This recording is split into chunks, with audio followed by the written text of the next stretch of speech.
casi 40 años de dictadura, 40 años con Franco en el poder. Décadas que muchos vivieron en el olvido, pero las heridas sufridas les hicieron exigir su restauración. Un recuerdo que se plasmó a través de una ley, la de memoria histórica, que ahora cumple 10 años. Reclaman justicia porque si no, dicen, van a morir dos veces, entonces y también ahora. Pretenden que se reconozcan sus derechos y se establezcan medidas a favor de todos aquellos que padecieron persecución o violencia durante la dictadura y la guerra civil previa.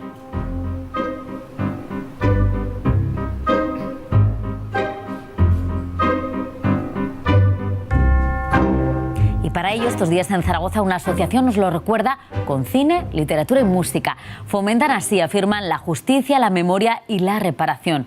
Con el presidente de esta asociación, la asociación ARMA, está ya Pablo Carreras. Pablo, buenos días. ¿Qué tal? Buenos días, Raquel. Buenos días también a todos ustedes. Es la Asociación por la Recuperación de la Memoria Histórica de Aragón, que ha organizado para el próximo sábado, por la mañana, el primer homenaje que se hace en España a los presos y a los represaliados de la dictadura franquista. Recuperar la memoria, rescatarlos del olvido, en definitiva. Enrique Gómez, ¿qué tal? Bienvenido, buenos días. Hola, muy buenos días. Bueno, Hola. Siempre se ha dicho que la historia la escriben los vencedores, pero también se dice que el que olvida la historia está condenado a repetirla. Tanto una cosa como otra. Precisamente, yo creo que con la llegada de la democracia fuimos muchos los ciudadanos que nos quedamos bastante sorprendidos de que, insisto, inmediatamente era imposible, porque evidentemente sabemos las circunstancias que había en una España que todavía era absolutamente autoritaria y con la que había que negociar con esas autoridades de facto para que los partidos políticos pudieran ir introduciendo poco a poco la democracia en España. Entonces había una cláusula que parecía ser innegociable. Y de hecho la ley de 1977, que es una ley preconstitucional, en su artículo segundo amnistía unos hechos que son crímenes de lesa humanidad, que son imprescriptibles por lo tanto, pero que además los amnistía antes ni siquiera de haber sido juzgados. Es decir, ya había una predisposición a que esa historia que se había escrito por parte de los vencedores siguiera, se prolongara en el tiempo, y por desgracia ha llegado hasta nuestros días. Y por eso nos hemos visto muchas asociaciones ciudadanas obligados de alguna manera a abrir los ojos a esa sociedad que permanece con los ojos cerrados ante un pasado muy doloroso que todavía hace que tengamos muchas heridas abiertas y que creemos que hasta que no se conozcan, hasta que no tenga verdad, hasta que no haya verdad sobre esos hechos, difícilmente podremos curarlos, restañar esas heridas y tirar para adelante con una democracia que sea plena, porque realmente reconozca a todas esas víctimas. ¿Y esa asignatura pendiente de la democracia avanza o sigue igual de pendiente que en el año 77? No vamos a decir que está como en el año 77, pero ha sido con un gran esfuerzo, sobre todo ciudadano. Ha habido que hacer mucha presión, porque de alguna manera lo que yo he dado en llamar, y que algunas veces me preguntan qué es eso, el franquismo sociológico, cuando ahora se habla tanto de esa manipulación en las aulas, por ejemplo por parte del nacionalismo, y que ha llevado a lo mejor a esta situación, además de otras cuestiones políticas evidentemente. Yo creo que si durante 40 años se produjo el retroceso con respecto a los intentos de la República de establecer unos sistemas más modernos de educación, de convivencia, de reparto de la riqueza, etcétera. Luego se produjo un retroceso, volvimos al siglo XIX, al nacionalcatolicismo, las iglesias controlándolo todo en la educación, con una separación entre niños y niñas, las niñas con su rol totalmente pasivo, los hombres, etcétera, etcétera. Eso ha creado una impronta que hizo que las víctimas además fueran los culpables. Se culpabilizó. De hecho, recordemos que cuando se les acusaba de apoyo a la rebelión, cuando la rebelión había sido la de los militares que se habían levantado contra la democracia republicana que estaba en aquel entonces. Pues bien, esos años llevaron luego a que en la democracia, en esa transición, se obligara de alguna manera a que se corriera un tupido velo sobre los crímenes pasados, y eso hizo que todavía se prolongara más en el tiempo. Digamos que primero hubo una acción por parte del gobierno para tapar los crímenes y luego hubo una inacción porque no se quiso volver a mirar aquello, se quiso tapar pero sin curar, tapar sin saber, tapar sin conocer. Y eso creo que ha creado un un estado de cosas en la sociedad que hace que haya muchas cosas que no nos importen mucho y nos parezca extraño que no nos importen mucho.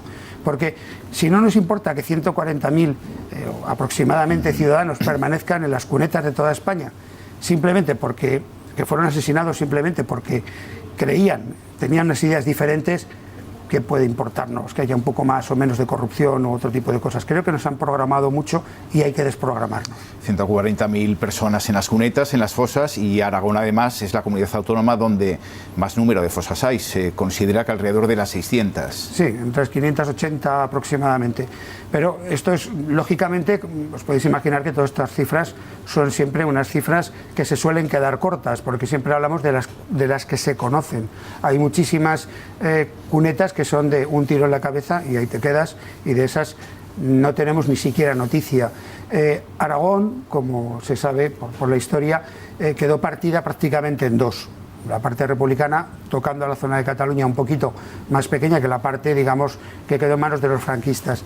Eso hizo que hubiera un frente de guerra muy largo y que por lo tanto hubiera muchos cambios entre un pueblo y otro. Y entonces cada vez que había ese tipo de cambios de frente, pues había crímenes que, sobre todo, y sí que es importante destacar, que hubo muchos asesinatos en retaguardias que estaban lejísimos del frente, porque había un interés por parte de las autoridades, y están las hemerotecas, por ejemplo, las proclamas de Mola y las órdenes internas, de que hubiera una represión sistemática, que cuando terminara la guerra aquí no hubiera nadie que fuera capaz ya de levantarse contra ese régimen durante muchísimos años.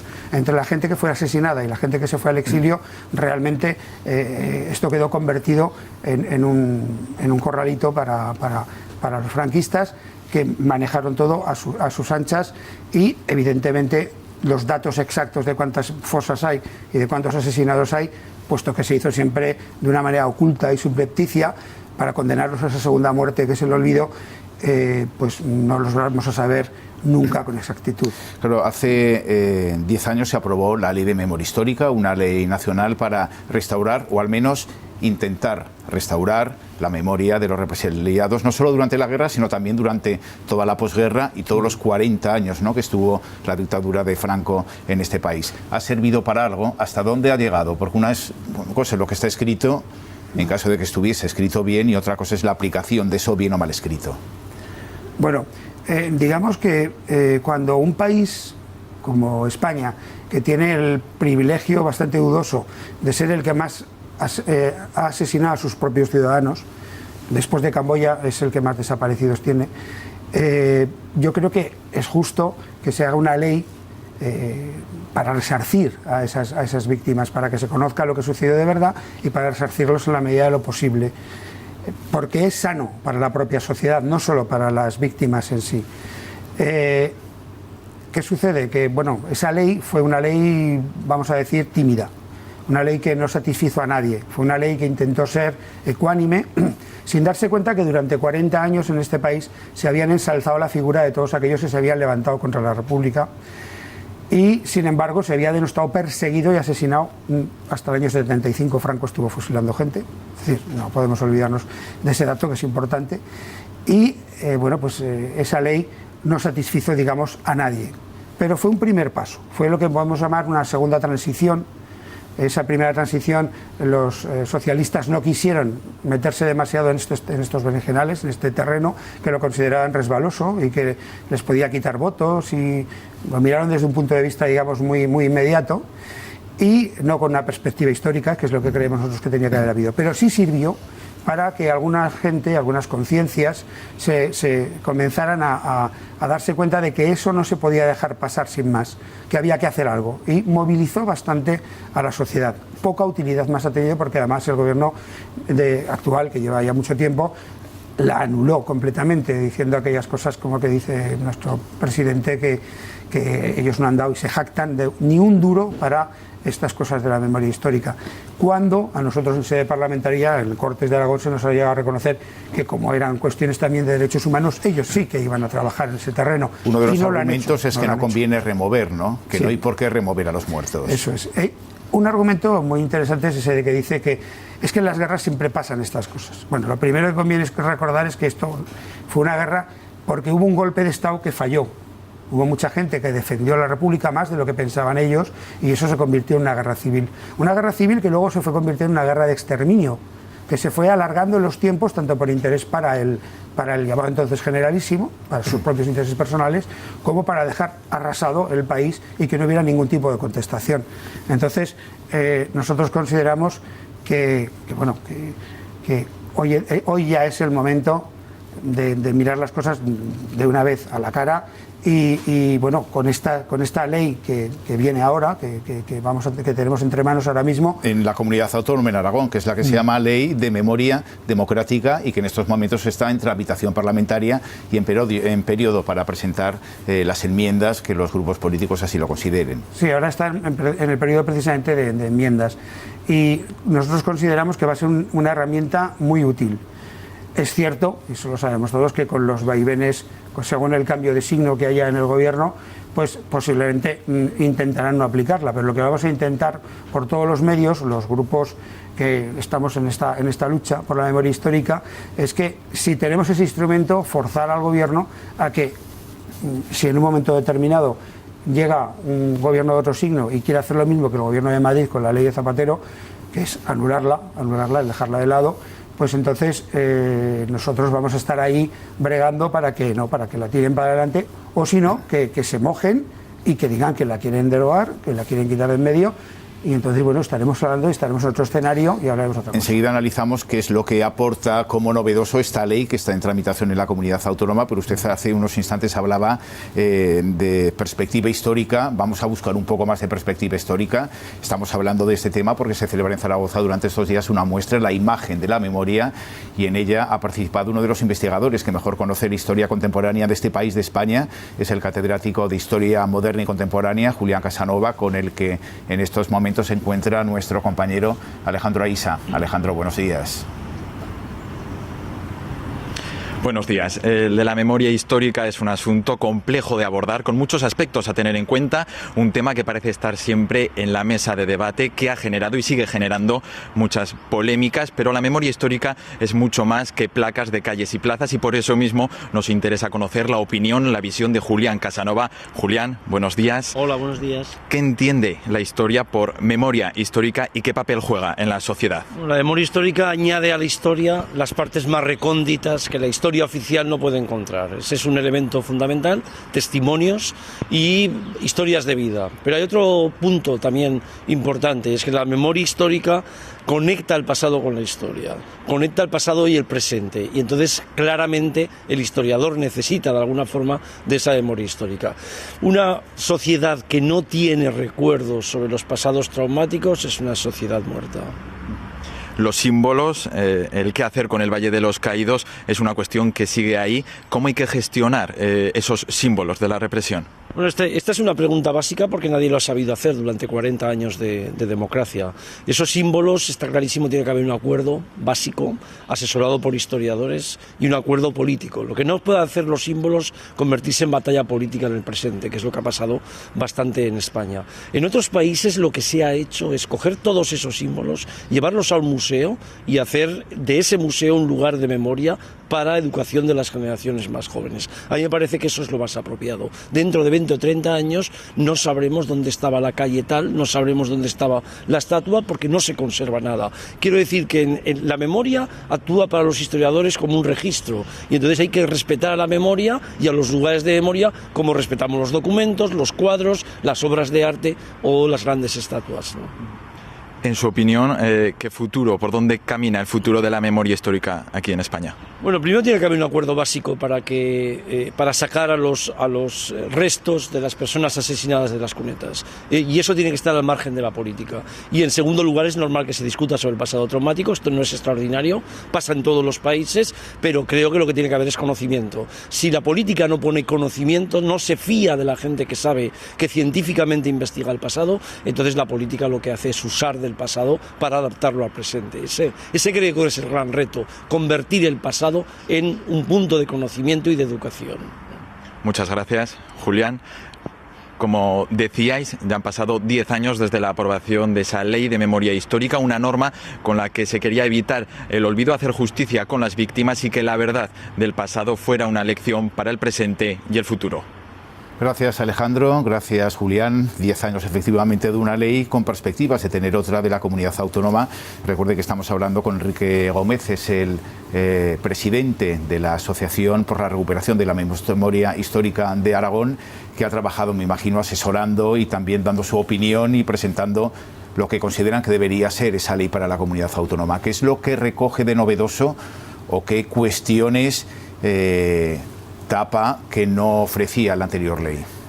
Es una ley integral. Es una ley integral. Es una ley que ha acogido absolutamente todas las ideas que entendemos las asociaciones de memoria histórica, desde la experiencia que tenemos, que deberían cumplir una ley verdaderamente democrática. Porque hay veces que por intentar ser demasiado ecuánimes al final no se llega a ninguna parte. Hay que entender que aquí, como decía antes, durante 40 años se estuvo elogiando, dando privilegios, poniendo nombres a calles, o sea, y persiguiendo al bando de los perdedores, ¿no? Persiguiendo a los que defendieron la democracia. Entonces había que hacer una ley que fuera de discriminación positiva, igual que se hace en el caso de minorías como, pues, como las mujeres, como las minorías sociales en riesgo de exclusión, etcétera. La parte que había sido perjudicada durante esos 40 años es la parte que debía ser en este momento reivindicada por esa democracia, porque evidentemente la otra parte había tenido todo ese tiempo para resarcirse y lo había hecho a modo, hay que decirlo, igual que persiguió a modo a la otra parte, ¿no? Entonces, esta ley ya cumple cuestiones como, por ejemplo, el tema de las exhumaciones.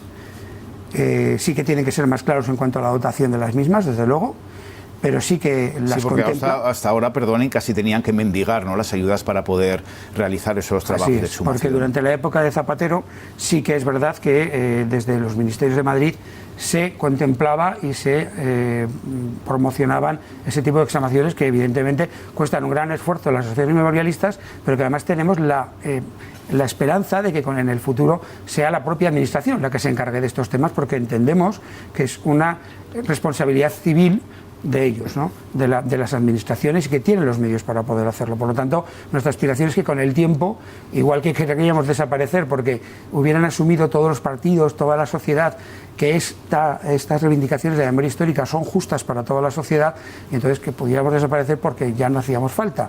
Hoy día creo que todavía, por desgracia, hacemos falta porque hay que hacer mucha labor pedagógica.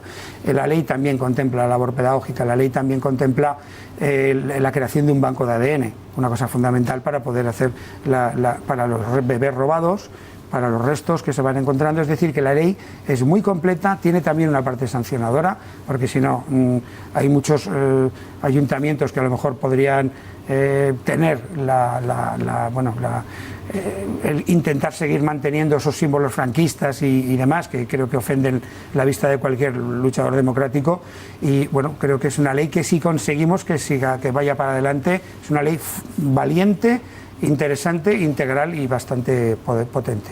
Enrique Gómez está celebrando, lo decíamos anteriormente, durante toda esta semana, esas jornadas, la imagen de la memoria, con un acto central que va a ser mañana en el Pablo Serrano de Zaragoza a las...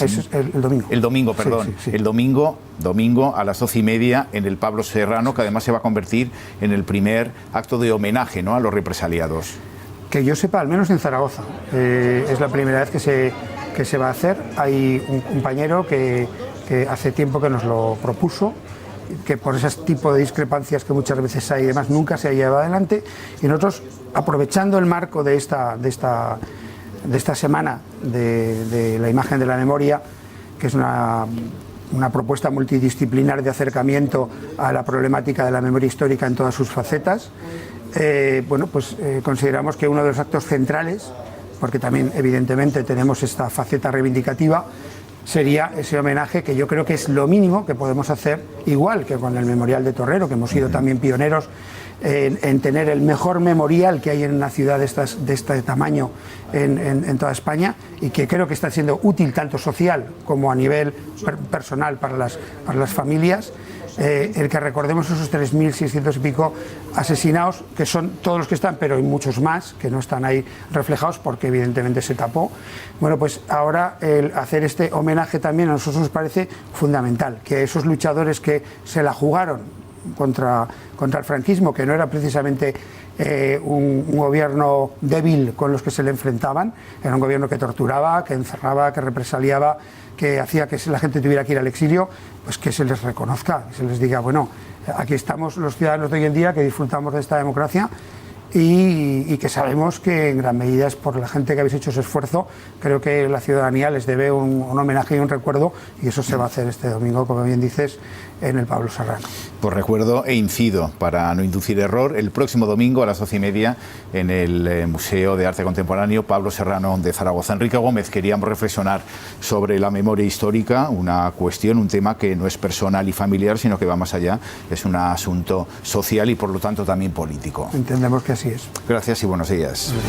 Joseba, ya enseguida reflexionamos sobre otros temas. Antes, déjenme que les dé a conocer los datos del IPC. Los acabamos de conocer hace unos minutos. El índice de precios de consumo ha cerrado 2017 en un 1,1% interanual, tasa que se ha moderado 6 décimas respecto a noviembre hasta marcar el mínimo del año. La variación mensual ha sido del 0,1%. En la comunidad autónoma, en Aragón, la tasa interanual, es decir, de todo el 2017, se ha situado en el 0,9%, y con respecto al mes de noviembre, los precios subieron en el último mes, se han mantenido, han quedado los precios igual. Ahora, y así le resumimos en titulares otras informaciones del día. Aragón bate su récord de trasplante.